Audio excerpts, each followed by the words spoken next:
Hello, I'm Chris Ferrara, Catholic attorney and author in the United States of America. I've written the book, The Secret Still Hidden, and a commentator on church affairs from the perspective of the Message of Fatima. And this show is entitled Fatima Perspectives. Today we're going to consider the rather cataclysmic event of a papal resignation. Pope Benedict XVI has suddenly, explosively, and almost without precedent, resigned the Petrine office. I say without precedent, but we'll see in a moment why. There is actually a precedent. Now, with the Church still reeling in its immediate aftermath, what are we to make of Pope Benedict XVI's almost unprecedented retirement? It's almost unprecedented because there is one clearly pertinent precedent. Pope St. Celestine V, the canonized pope, whose tomb Pope Benedict tellingly visited twice in 2 years, in the year 2009 and also in the year 2010. And on the former occasion, he left his pallium, the symbol of his papal authority, at the tomb of St. Celestine. Now, in the aftermath of this resignation, three schools of thought have already arisen regarding the meaning of the papal abdication. The first school holds that this is a catastrophic event because it reduces the papacy to some sort of terrestrial office whose holder can simply resign at will in the manner of a chief executive officer of a corporation who steps down to pursue other interests, as the corporate press release says so often. The enemies of the Church, of course, are delighted with this reading of the event. They would like nothing better than to see the papacy reduced to just another job. Nothing special about it. Now, there's a sense among the adherents of this school of thought that the Pope has abandoned his flock. And, indeed, the Pope was at pains to say, precisely in a later address, that his decision does not mean abandoning the Church, and I'm quoting him, but rather continuing to serve the Church with the same dedication and the same love with which I have done thus far, but in a way that is better suited to my age and my strength. But is this not precisely an admission that the Pope has fled from adversity? One must not make a rash conclusion, however, which brings us to the second view.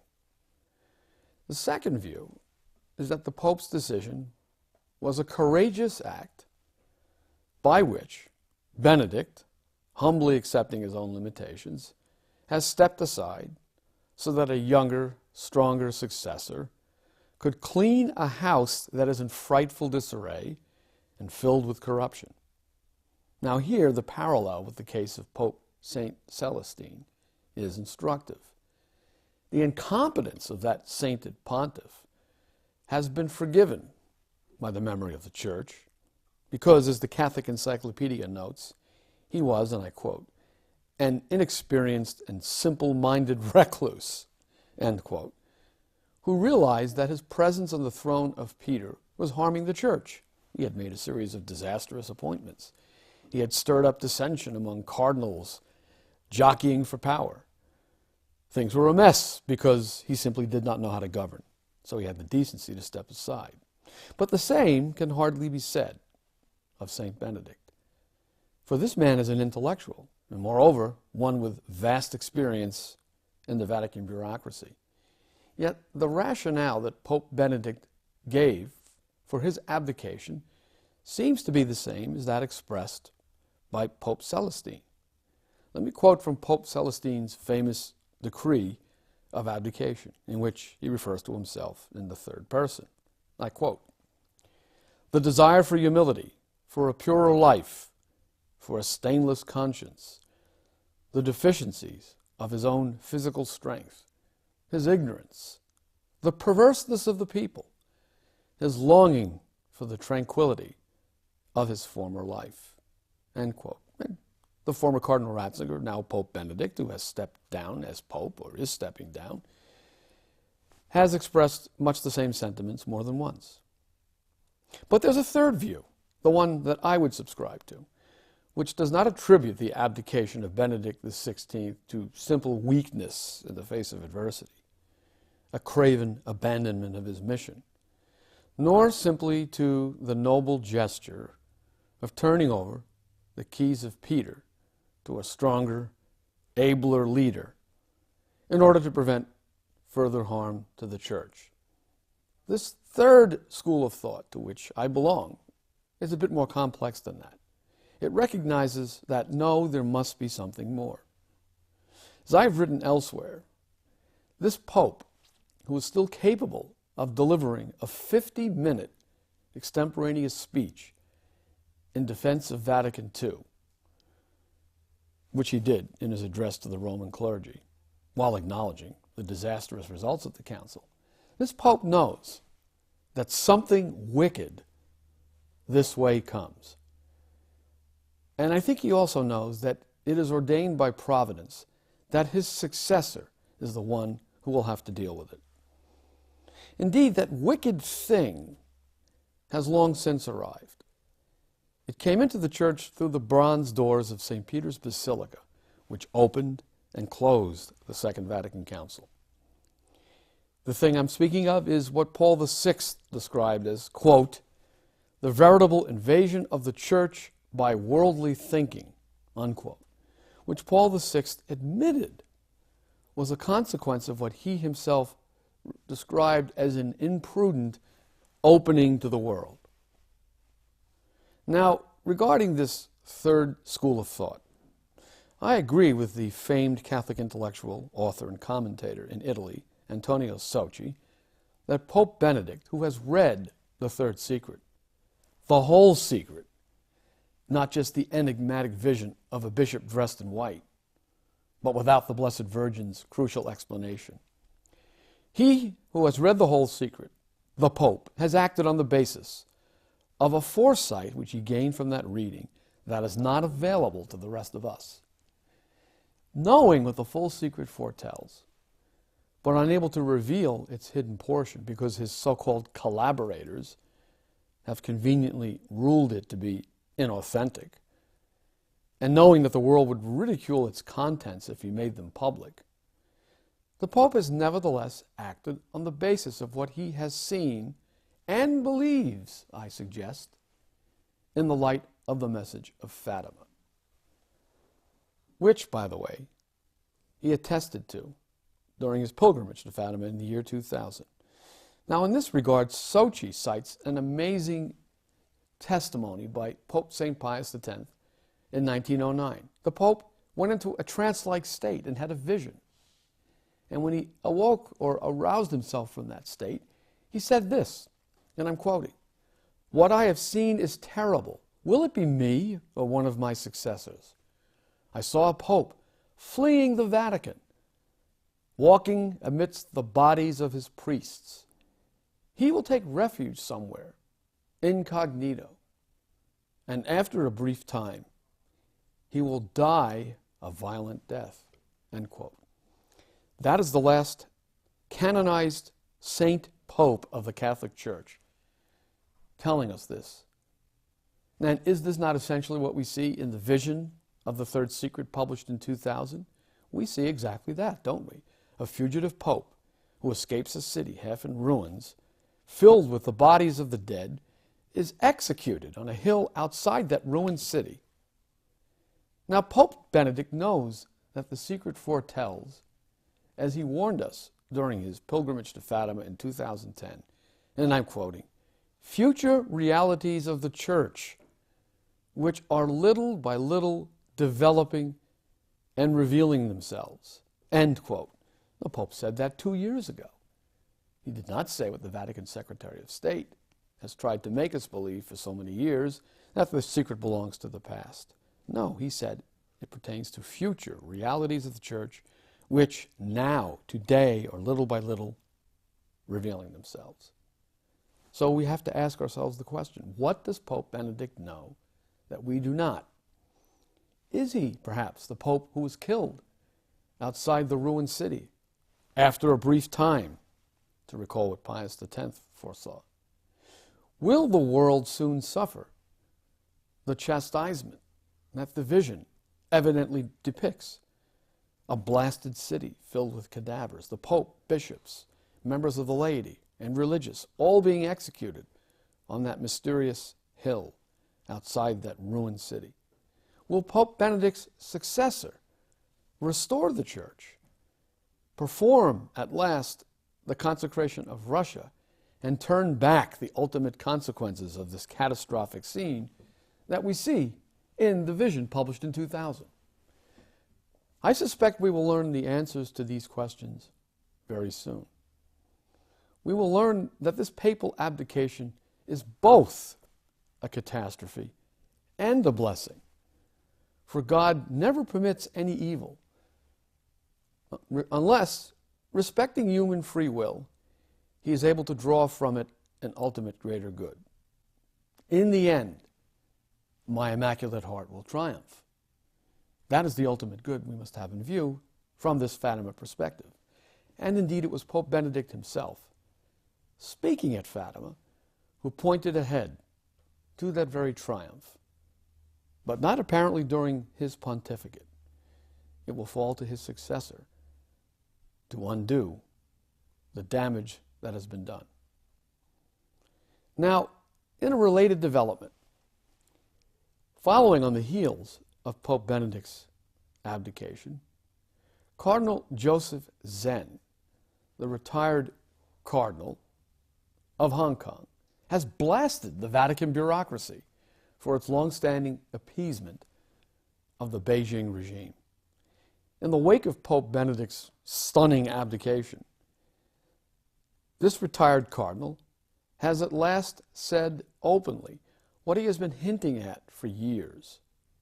And what he has been hinting at is this: the Catholic Church in China has been enslaved because of the Vatican's policy of appeasing the communist regime in Beijing. And this is an extension of one of the things that Pope Benedict must see in the light of Fatima: the policy of Ostpolitik, or East politic, masterminded by the Vatican Secretary of State, which silenced the Second Vatican Council, constraining it to say nothing in the face of the evils of Soviet communism, and which to this day has restrained the Church in its dealings with communist regimes, silencing the Church's opposition to the imposition of tyranny on the Church in various communist regimes. Speaking to Canada's Catholic Register newspaper, only days after Pope Benedict's abdication, Cardinal Zen finally let the other shoe drop. Here's what he said: "For years, they," meaning the Communist Party of China, "had everything their way. The Holy See adopted a policy of appeasement and compromise. So they," meaning the Chinese government, "were happy that they could control more and more the Catholic Church, and they could make slaves of the bishops." End quote. Let me repeat that. Slaves of the bishops. Think again of that vision on that hill outside that ruined city, with a pope, bishops, priests, and religious being executed by a band of soldiers. And today, after decades of coddling by the Vatican Secretary of State, the government-controlled Catholic Patriotic Association, or CPA, operates as a schismatic official pseudo-church in communist China, whose bishops are handpicked by Beijing and consecrated without papal permission. Yet the Vatican declares no schism, treating these puppet bishops, whose strings are being yanked by communist dictators running a communist oligarchy, as if they were legitimate successors of the apostles. While the likes of Archbishop Mueller, who is now head of the Congregation for the Doctrine of the Faith, accused the impeccably orthodox Catholic bishops of the Society of St. Pius X of lacking full communion with the Catholic Church. Bishops who are loyal to the Pope, bishops who defend the faith in its integrity, lacking full communion, but bishops handpicked by a communist regime treated as respectable successors of the apostles. Ridiculous. Now, Cardinal Zen told the Catholic Register that he has written to Pope Benedict to protest that, and I'm quoting the bishop, "It is only because of your kindness that the official church," meaning the communist-controlled CPA, "is not called schismatic. It is actually schismatic without being named. It's risking being a schismatic church with the blessing of the Holy See, because the Holy Father cannot command that church. The whole command is in the hands of the government." Now that Benedict has declared his abdication, Cardinal Zen apparently feels that his tongue is loosed and that he may now speak freely against the Pope's so-called collaborators. And here is what he said by way of explanation. "For a long time, I have abstained from talking about the Holy See, but I think that is unfair. We must be fair to everybody. They," meaning Vatican officials, "should take the responsibility." End quote.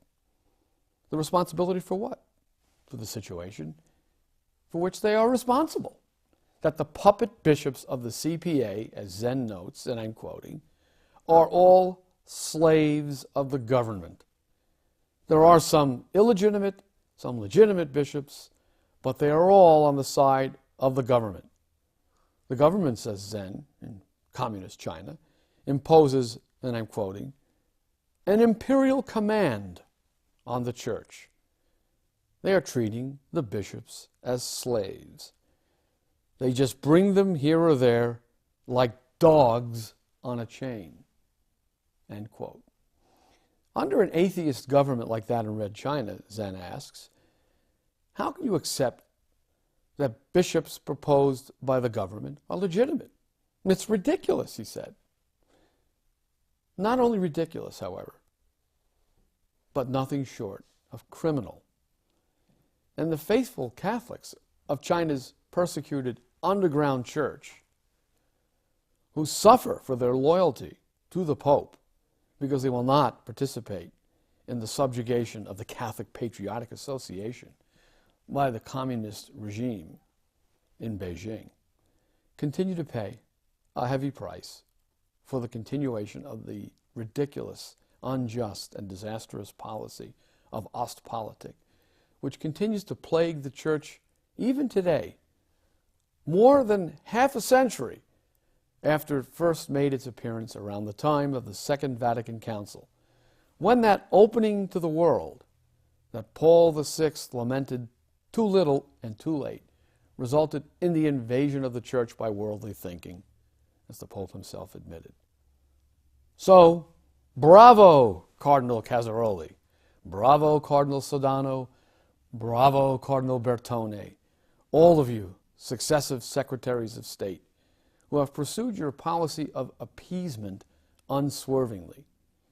You have done your work well, for now the Catholic Church in China is thoroughly enchained by a communist regime. At least Pope Benedict, in retirement, will no longer have to contend with the likes of you. In the meantime, however, the Pope has abdicated in the midst of one crisis after another in the Church, including, apparently, a secret report about corruption deep within the Vatican bureaucracy that is apparently so explosive that the Pope has decided it will remain secret even during the upcoming papal conclave and will be consigned to the implementation of his successor.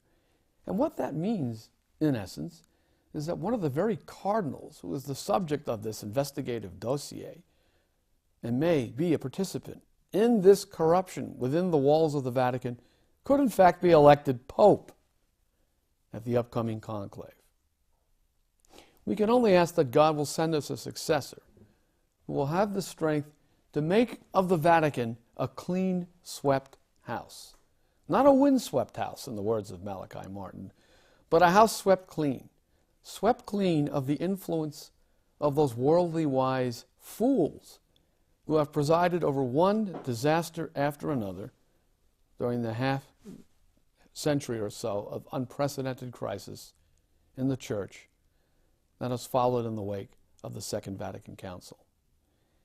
And perhaps this is what Pope Benedict XVI has seen in the light of the message of Fatima, in that portion of the third secret of Fatima we have yet to see, because it is simply too explosive for the faithful to know in the judgment of the very people in the Vatican apparatus who have been the subject of this investigation.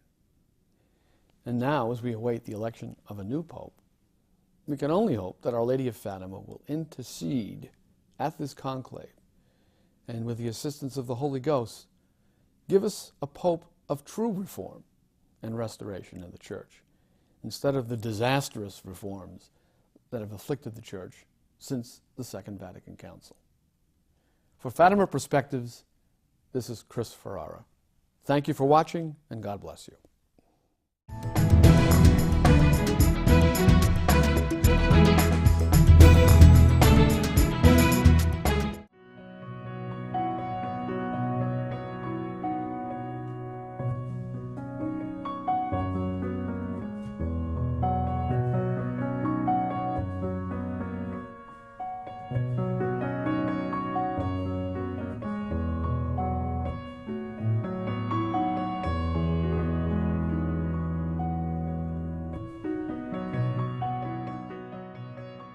Our Lady said, "If my requests are not heeded, Russia will spread her errors throughout the world, raising up wars and persecutions against the Church.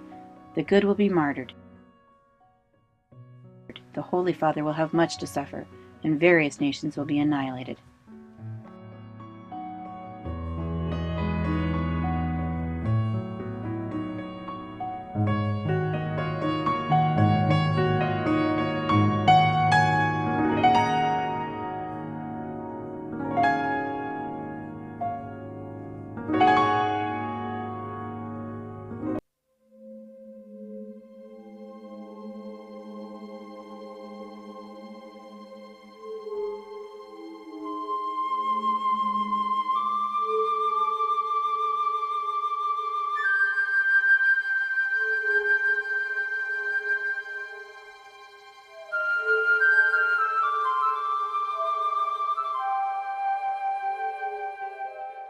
Our Lady said to Sister Lucia of Fatima, "I promise to assist at the hour of death with all the graces necessary for salvation. All those who on the first Saturday of 5 consecutive months go to confession, receive Holy Communion, recite 5 decades of the Rosary, and keep me company for 15 minutes while meditating on the mysteries of the Rosary, with the intention of making reparation to me."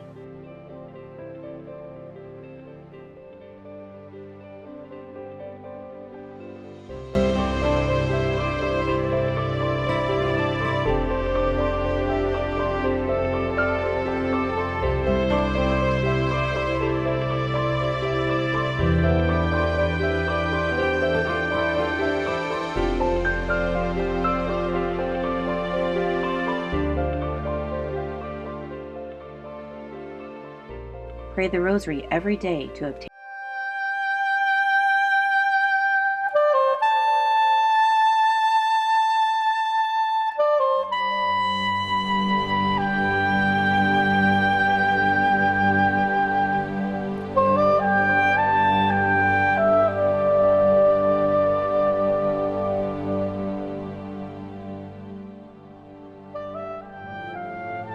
Pray a great deal and make sacrifices for sinners, for many souls go to hell because they have no one to make sacrifices and pray for them.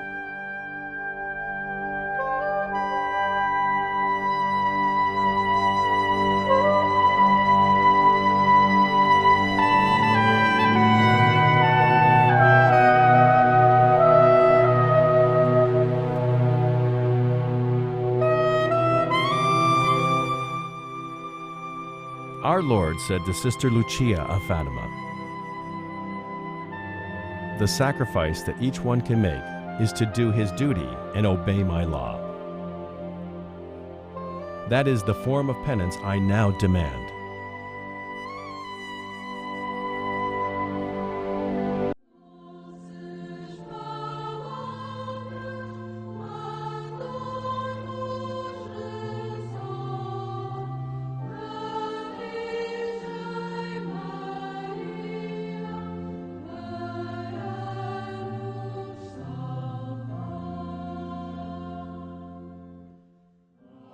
In the final vision on October 13, 1917, Our Lady silently held out the scapular, a gesture which indicates that she wants everyone to wear it.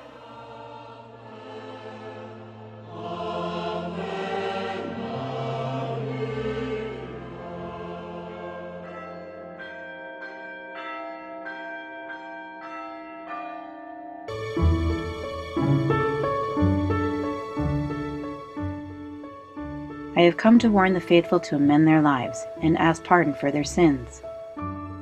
They must not continue to offend our Lord, who is already deeply offended.